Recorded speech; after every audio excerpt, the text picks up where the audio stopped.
Oh, hey, Katie. Today we're looking at 6-6 differentials. So again, as I was saying, the one thing you have to keep in mind on this chapter, it's short sections, but you want to make sure you know when you see the word differentials, it means this that we're doing today, right? When you see related rates, it means what we did yesterday or last class. When you see implicit differentiation, it means the other thing. A pen? Yes. Okay. So first, let's do the non-calculus way for linear approximation that we're going to talk about. But if I had this function, so 3x squared plus 5x plus 7, and I wanted to find the change in y, which from now on we're going to call the change in y delta y. Okay, so anytime I say delta y, it's a little triangle, and that's the Greek letter for delta, which we'll learn when you join sororities maybe. So we'll call that delta y. So if I had this function and I wanted to find the change in y for the change in x, or delta x, as x goes from 4 to 4.3. So how would I do this without calculus? I want to find how much this function changes, how much the y value of the function changes when the x value changes from 4 to 4.3. But subtract what? Like I do need to subtract, but how would I find the amount of changes in y? Right, but what am I subtracting? Well, the x is so delta x is changing 0.3, right? Like delta x is changing 4 to 4.3. So delta x is 0.3. But how do I find out how much the y's are changing? Not slope. Well, what represents the y? How do I find the y value? When x is 4, how do I find the y value? Plug it in, right? So I could say I really just need f of 4. I really just want to find f of 4 minus f of 4.3, right? That would give me how much the y values change for the x. So, okay, so we could plug that in. Well, I already did the plugging in. So f of 4 is 75. F of 4.3 is 83.97. I can just kind of take my word for it. So our delta y is actually 8.97. Does that make sense? So when x is 4, the function is 75. When x is 4.3, the function is 83.97. So delta y is 8.97. Okay. Because the y value changed, because this 4.3 is greater than 70 than f of 4. So the y value is going up, so the delta is, how are you saying, why would it be negative? Why because actually, thank you, this should be 4.3 minus f of 4.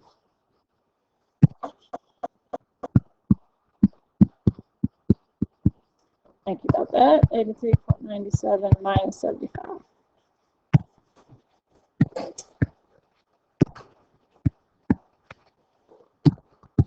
Thank you, Manny. Yeah, so it should be.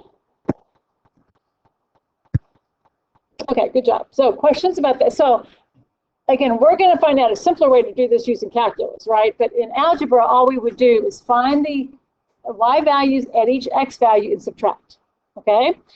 And that gives us the change in y. Now, there's a way to approximate it using calculus, which again, in our simple examples we use, you may not see really the benefit of it, but again, as if we were to take it to more complicated equations, you would see where this would be a little more helpful, but we're just kind of learning the basics. So the easier way is through differentials, which is a process that can approximate the changes in y, delta y, using the changes in x and the derivative, okay? Okay.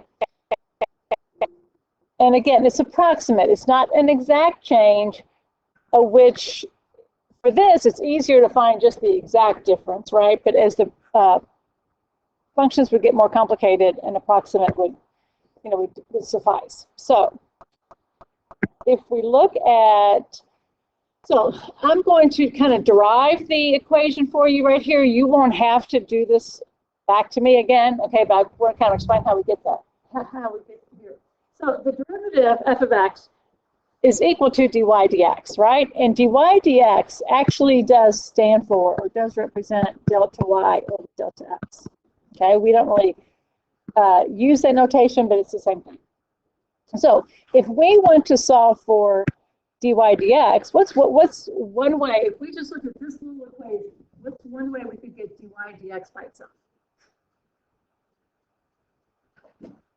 How could we get this blue circle all by itself? Times what? Times dx by both sides, right?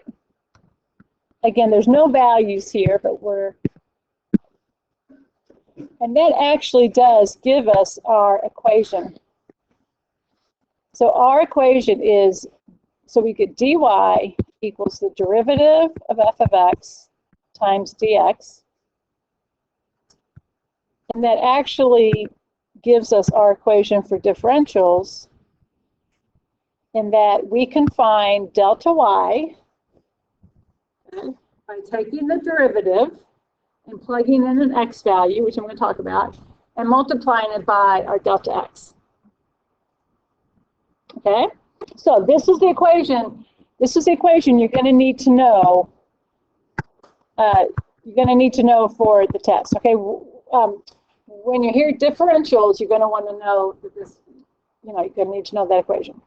So let's do our original example that we did in algebra. Let's do that using this equation. Okay. So first we want to find the derivative of this, and you always want to plug in your original x value. So we're going to, actually let me show that right here. So this one, we're going to take the derivative and plug in original x value, and then we multiply that by our delta x.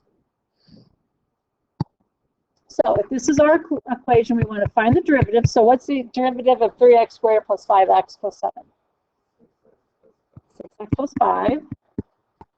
And then we're going to find the derivative at 4, because that's our original x value. So we would get 6 times 4 plus 5 gives us 29. So that takes care of f of the derivative at x. And then our delta x is what? Well, our delta x is just 0.3, right? Because we're changing from 4 to 4.3. So we multiply 29 times 0.3, and we get 8.7.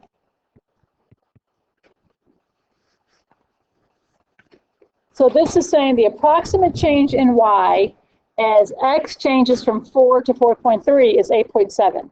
Now, when we did it algebraically, we got 8.97. So we're a couple tenths of a point off. But as the functions get more involved, this is a much faster way to do it. Okay? Questions about that? That's it. Yep. So we're going to do, I mean, it doesn't get much harder. The derivatives might get a little bit more complicated, but not much. So the main thing you want to think about is, first of all, take the derivative, plug in your original x value. Even if your original x value is greater, even if x is falling, right? You always want to do the initial x value, and then to find your delta x, you would again subtract one, the later one from the beginning. So 4.3 minus 4. Okay, so let's do some of these.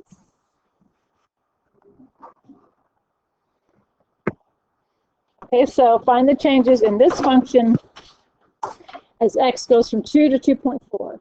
So our delta x is what? 2.4 minus 2, right? So it's going to be 0.4. We take the derivative, and we get what? 3x squared plus 14x plus 8. If I agree with that. And then we plug in 2 into our derivative.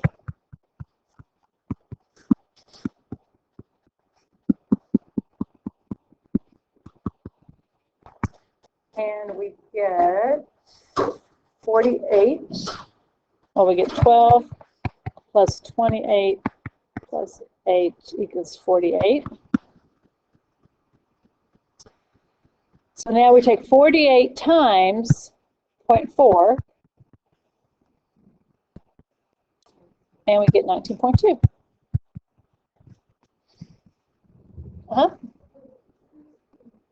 Yes, it can be. If this said that x went from 2.4 to 2, then it would be negative. Okay, so it's always taking it in the order, you know, that it's, and then if it was 2.4 to 2, we would have a negative 0.4, and we would actually plug in 2.4. Okay, because you always want to plug in your initial x value. Okay. All right, so let's try the next one.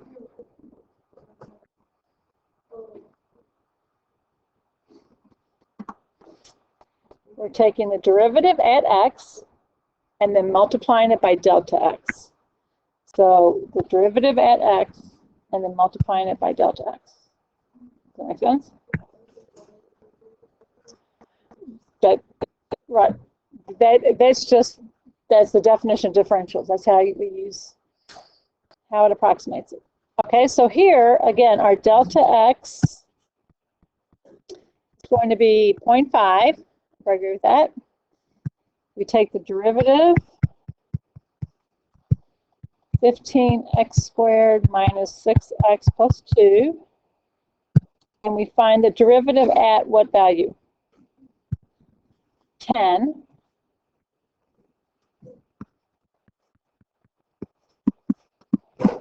So 15 times 10 squared minus 6 times 10 plus 2.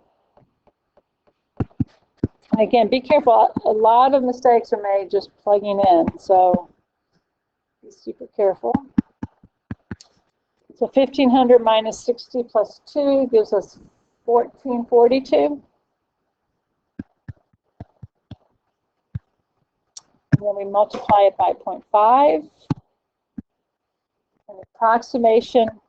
So we're saying that y changes by approximately 721 for this function when x changes from 10 to 10.5. Okay, now you guys try those next two.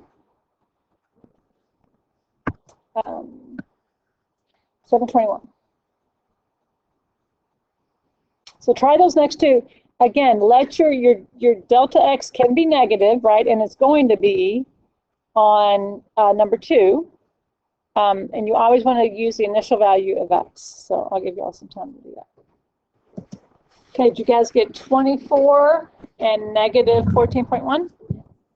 Okay, so not too bad, right?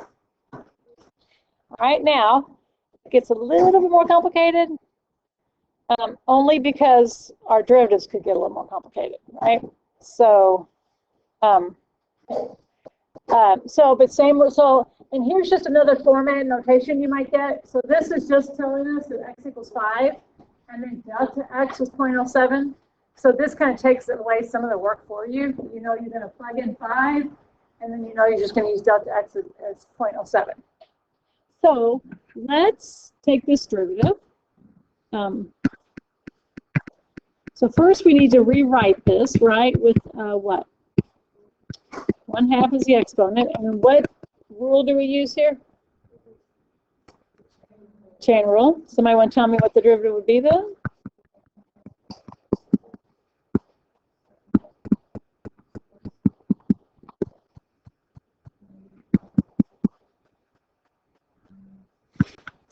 There you go. Right, so it gets at 7. Everybody good with that?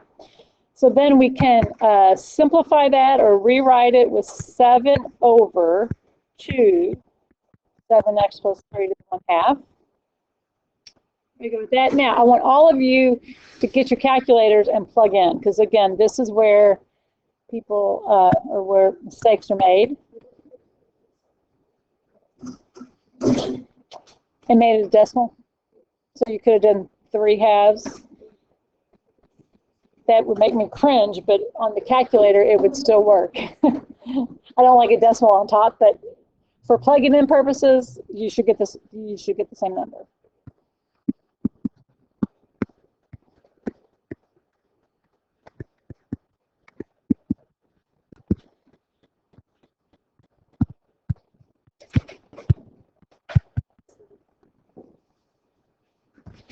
So it becomes 7 over 2 square root of 38, right?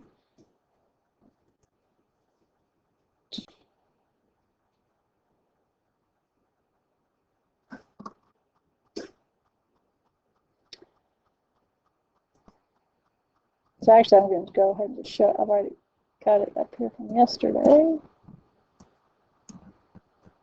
So this is how you want to plug it in. You want to make sure that you've got parentheses around 2 times 38 to the 1/2. Okay, because if you didn't put those parentheses, you would just do 7 halves and then times 38 to the 1/2. So you want to plug it in like this, and then you should get 0.56777, and then multiply it by 0.07. The final answer should be 0.0733. So 6.568. So this equals 0.568, and then times 0.07.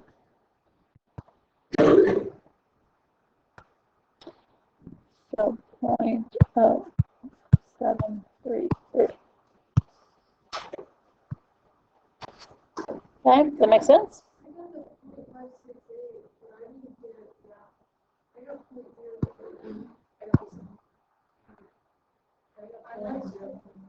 Oh, okay, sorry, I was looking at that. So yeah, 0.03, sorry about that. So 0.039 or 0.04 or 0.04. Okay, hang on. Are your decimal points the right place?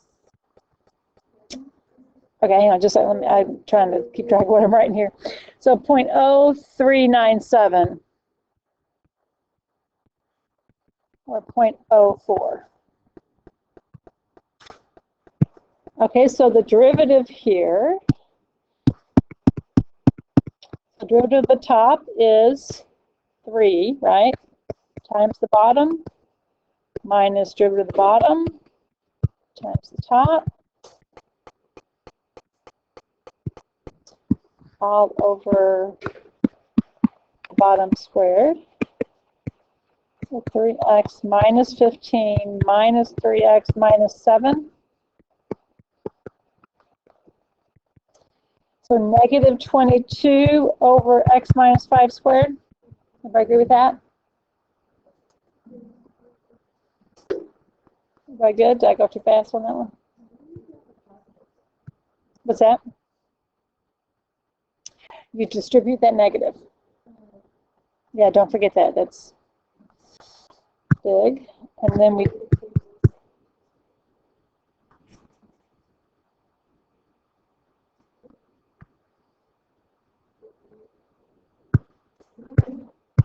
So now we do f of 2, right?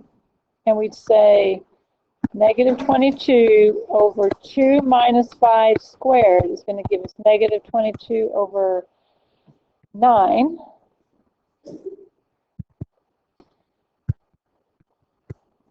So we can leave it like that to plug in, and we're going to do negative 22 over 9 times negative, and that was what was on my calculator last time. So again, on this one, you can do negative 22/9. It's okay to have that happen, you know, by itself, because that negative 0.03 is not part of the fraction, right? So final answer on this one is 0.0733. So everybody plug that in and make sure you get that on your calculator.